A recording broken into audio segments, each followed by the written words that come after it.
আমি পিসিআরকে বলবো স্লো মোশনে একবার মুখ্যমন্ত্রী মমতা বন্দ্যোপাধ্যায়ের এই অংশটা দেখাতে।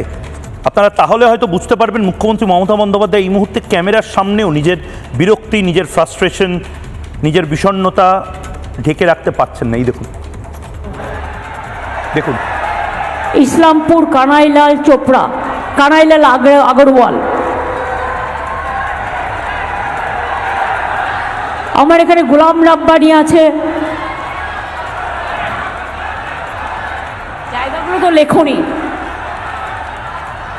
কেন? লেখনি এমএলএ তো আছে, আমি জানি ও যে কন্টেস্ট করছে সেটা লেখনি কেন?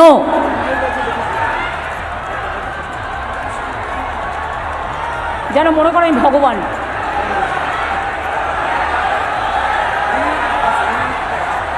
আমাদের প্রার্থী চোপড়া বিধানসভায় হামিদুর রহমান, নমস্কার করো।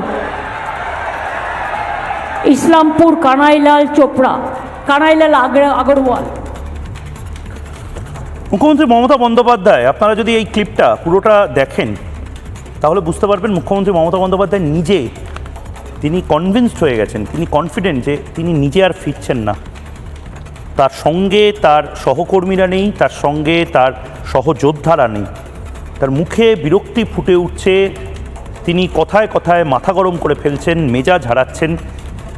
এবং এই সমস্ত কিছু হচ্ছে তার কারণ তিনি যে যে জিনিস নিয়ে ভেবেছিলেন ন্যারেটিভ সেট করবেন বা এজেন্ডা করবেন, ইস্যু করবেন, সেগুলো একটাও হিট হচ্ছে না, ফ্লপ হচ্ছে। এবং তার উপরে যোগী আদিত্যনাথ যে ব্লক স্তরের নেতার মতন প্রতিদিন এসে মুখ্যমন্ত্রীর মিথ্যাচার ফাঁস করবেন, ওই দিক থেকে যোগী আদিত্যনাথ, এদিক থেকে হিমন্ত বিশ্ব শর্মা, অমিত শাহ বলেছেন 15 দিন টানা থাকবেন, প্রধানমন্ত্রী নরেন্দ্র মোদী একের পর এক সভা করছেন।